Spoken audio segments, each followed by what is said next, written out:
Very high inflation today in Israel. What is the central bank doing to combat it? First of all, Hadley, our inflation rate is 5.3. It is above our target, which is 1 to 3%. But as you can tell, relatively to the rest of the developed economy, it's still relatively low. We've been determined. We've been aggressive in raising rates from 0.1 to 3.75.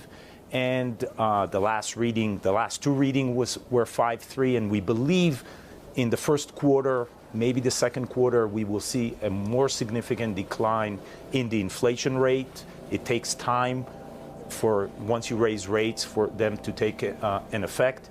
And basically, most forecasters, as well as the central banks, see inflation come down back into the target sometime around towards the end of 2023. And so that's our basic scenario. So you're not worried, is what you're saying?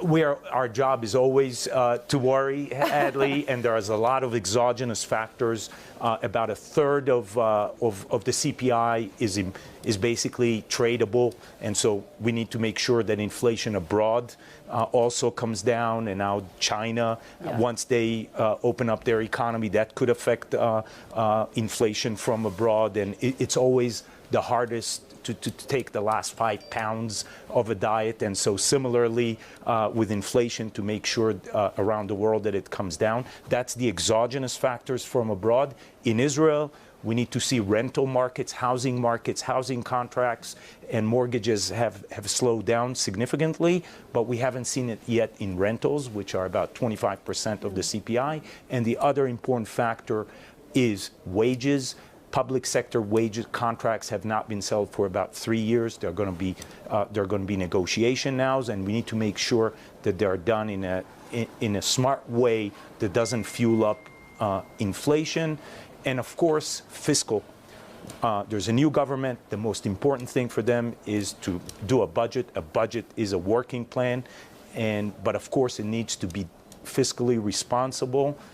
In a way that promotes sustainable growth. Yeah. Just to that end, is the Fed, in your mind, moving in the right direction? Are they moving fast enough? I don't think I'm here to comment on the Fed. We're seeing good signs that headline inflation is coming down. Other components we saw producer price index coming down. So there is a hope that we're definitely in the right direction. It's more a quantitative issue.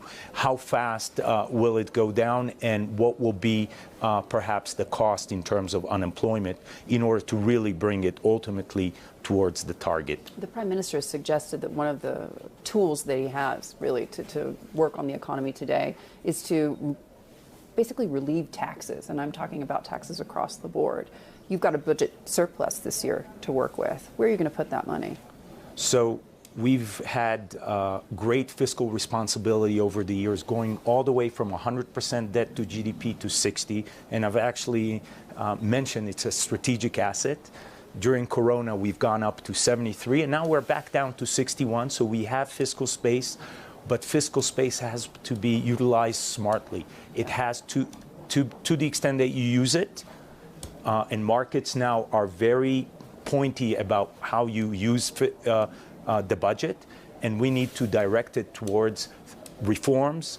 Israel needs new roads, new infrastructure, particularly the metro is a huge project in Tel Aviv. If you come, there's a lot of traffic, and we need to take care of that. The other issue is education.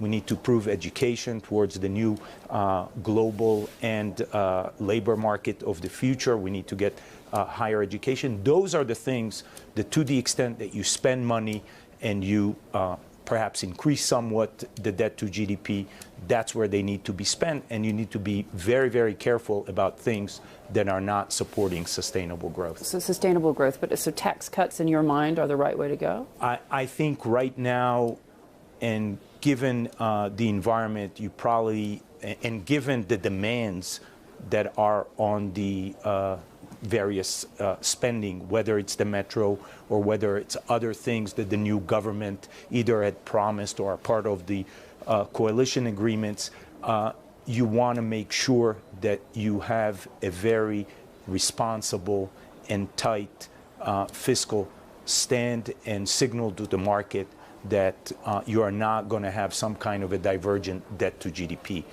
Yeah.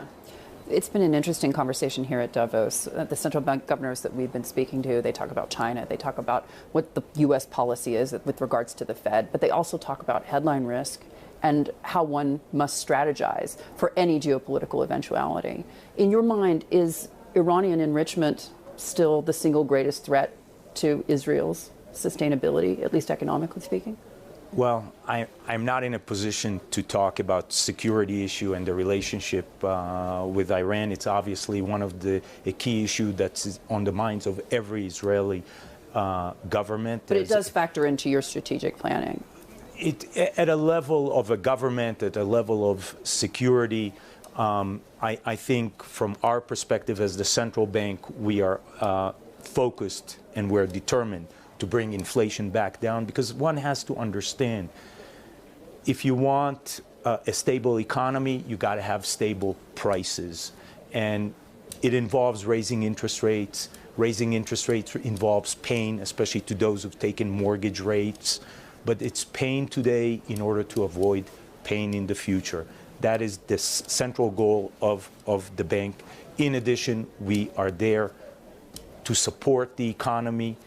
And over there, as I mentioned, there's a lot of investment that Israel has these challenges, both on infrastructure, be it roads and transportation. Housing is a big social issue in Israel. It's very expensive. We need to increase supply and find ways to do that.